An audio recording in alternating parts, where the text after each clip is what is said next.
Audio knjige Feniks. Vuk Stefanović Karadžić, Biberče.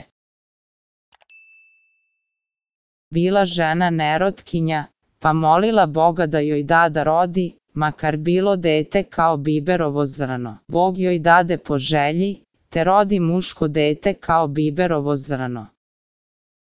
Iz početka u radosti nije marila što je to lišno dete rodila, ali posle dođe joj na žao gledajući drugu decu koja su se s njezinim rodila, gde narastoše na ženidbu i udatbu, a njezino ostalo kao biberovo zrno. Onda okrene u plač i jauk svaki dan.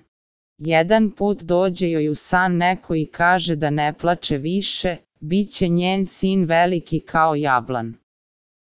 Iza toga sna ostane vesela, ali ne zadugo, jer malo potom dođe joj sin i reče da mora ići kud mu je u snu rečeno, i tako on ode a mati ostane plačući. Išavši on zadugo dođe u jedan carski dvor, pa uđe u bašču, kad tamo, carska kći sedi pod jednim drvetom i plače. On joj nazove pomozbog i zapita je, zašto plače, a ona mu odgovori da je to drvo pod kojim seđaše, rodilo 3 zlatne jabuke, da joj je otac zapovedio da čuva. Ali dođe Ala ispod zemlje te za 3 jutra odnese sve 3 jabuke jednu po jednu, te sad ne sme ocu da kaže, a otac sazvao sutra silne goste da im pokaže šta mu je Bog dao. On joj kaže da ućuti, on će joj sve 3 jabuke od Ale doneti, samo da mu da 2 svoje sluge da idu s njim. Potom on kupi jednu ovcu i zaklavši je, sva 4 čerega metne u torbu a ostalo baci, pa ponesavši jedno uže, ode sa slugama iza grada na jezero i onde digne jedan kamen, pa reče slugama da ga na užetu spuste dole, pa kad zadrma uže, da ga vuku gore. Tako ga sluge spuste, kad tamo, lepa bašča i kuća, kad uđe u kuću, a to Ala sedi kod vatre i u velikom kazanu nešto vari. Ala kako ga ugleda skoči na njega, a on joj brže baci jedan čereg mesa, dok se ona sagnu i uze meso on ukrade jednu jabuku. Ala opet na njega nasrne a on joj baci drugi čereg, pa uzme i drugu jabuku, kad Ala onaj čereg proguta, ona opet na njega nasrne a on joj baci treći pa uzme i treću jabuku.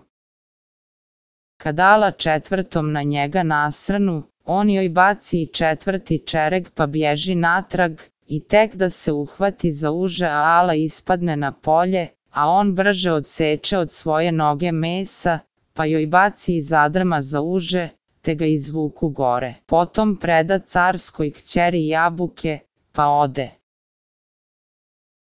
Malo vreme zatim prođe, a Ala počne svaki dan gore izlaziti, te je svaki dan jela po jednu devojku koju su joj morali iz grada slati redom, tako dođe red i na carevu kćer koja je bila isprošena.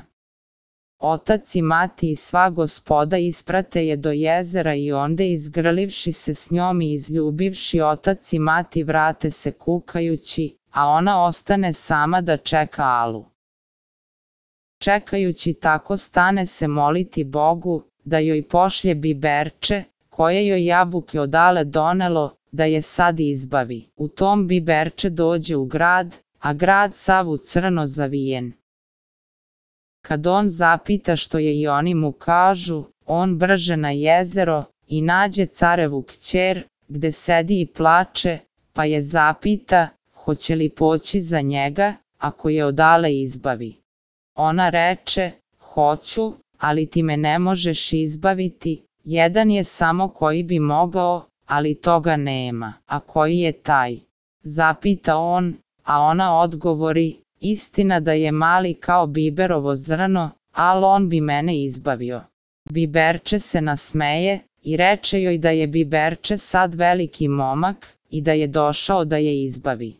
Ona se začudi, i kad vidi prsten što mu je dala onda kad joj je doneo jabuke, osvedoči se da je on baš. Onda joj on kaže da ga malo pobište i ako zaspi da ga probudi, kad se jezero zadrma.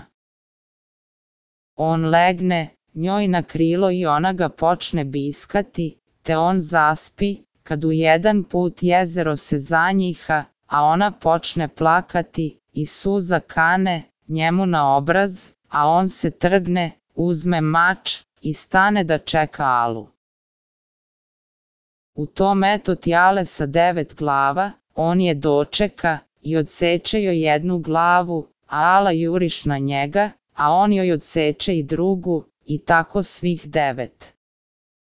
Potom zaište od devojke maramu, pa povadi svih jezika 9 i veže u maramu, a devojci kaže da nikom ne kazuje ko je izbavio, on će već doći kad bude vreme, pa onda ode.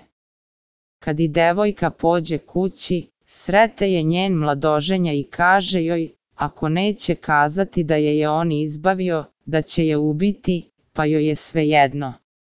Ona se razmisli i opominjući se šta joj je biberče kazalo, da će doći kad bude vreme, obeća da će kazati da je on izbavio. Mladoženja se vrati te ponese za svedočanstvo svih 9 osečenih glava. Kad ona dođe s njim svome ocu i materi, nije se moglo znati koga većma grle i ljube, nju ili njega, i naume odmah da ih venčaju, ali se ona načini bolesna. Kad prođe nekoliko dana, eto ti biberčeta, i kaže da je on izbavio devojku. Sad car kome će da veruje? Devojka ne sme da kaže, ona i preti da će je ubiti, te car naredi da im sud sudi. Kad iziđu na sud, sud reče, ko ima svedočanstvo, onoga je devojka. Kad ona iznese glave, a ovaj jezike, opet sud ne zna kome će da veruje, jer ona i kaže da nije glave odmah posekao nego potrčao s devojkom ka ocu, a kad ovaj iznese devojačku maramu, on kaže da je devojka maramu od straha izgubila. Onda car reče da ujutru idu oba u crkvu na molitvu, tamo će biti i devojka, pa ko pre dođe, njegova je.